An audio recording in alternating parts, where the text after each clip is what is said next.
પારડીના Kalsar પાતલિયા checkpost ઉપર moped ઉપર દારૂ લઈ જતા પરિયાના 2 બુટલેગર ઝડપાયા। વગર નંબરની એક્ટિવા પર 83,000 અને એક્સેસ મોપેડ ઉપર ₹56,000નો દારૂનો જથ્થો ઝડપાયો।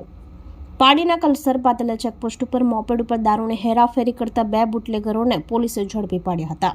પારડી પોલીસની ટીમ કલસર ચેકપોસ્ટ ઉપર વાહન ચેકિંગમાં હતી। તે દરમિયાન વગર નંબરની એક્ટિવા અને એક્સેસ મોપેડ આવતા પોલીસે રોકી હતી, જેમાં તપાસ કરતા એક્ટિવા મોપેડ ઉપર દારૂની 384 નંગ બોટલ જેની કિંમત ₹83,904નો જથ્થો ઝડપાયો હતો। પોલીસે કુલ ₹1.03 લાખનો મુદ્દામાલ કબજે કરી એક્ટિવા ચાલક ભાવેશ નીતેશભાઈ પટેલ રહેવાસી પરિયા તાલુકો પારડીને ઝડપી પાડ્યો હતો, જ્યારે એક્સેસ મોપેડ ઉપર દારૂની 408 નંગ બોટલ જેની કિંમત ₹56,000નો જથ્થો પોલીસે ઝડપી પાડ્યો હતો અને ₹78,000નો મુદ્દામાલ કબજે કરી એક્સેસ મોપેડ ચાલક તેજસ મહેશભાઈ પટેલ રહેવાસી પરિયા તાલુકો પારડીને ઝડપી પાડ્યો હતો। 31 પહેલા બુટલેગરો દમણથી ગુજરાતમાં દારૂ ઘુસાડવાનો પ્રયત્ન કરતા હોય છે, જેના સામે પોલીસે પણ લાલાક કરી છે। પોલીસે બંનેને ઝડપી પાડી પ્રોહિબિશન એક્ટ હેઠળ ગુનો નોંધી વધુ તપાસ હાથ ધરી છે।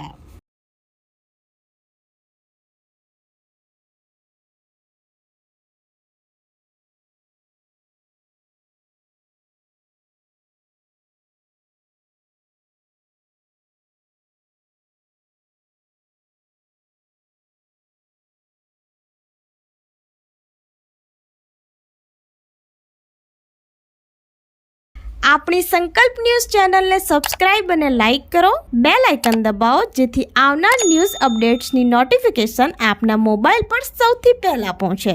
Like, subscribe and share the video.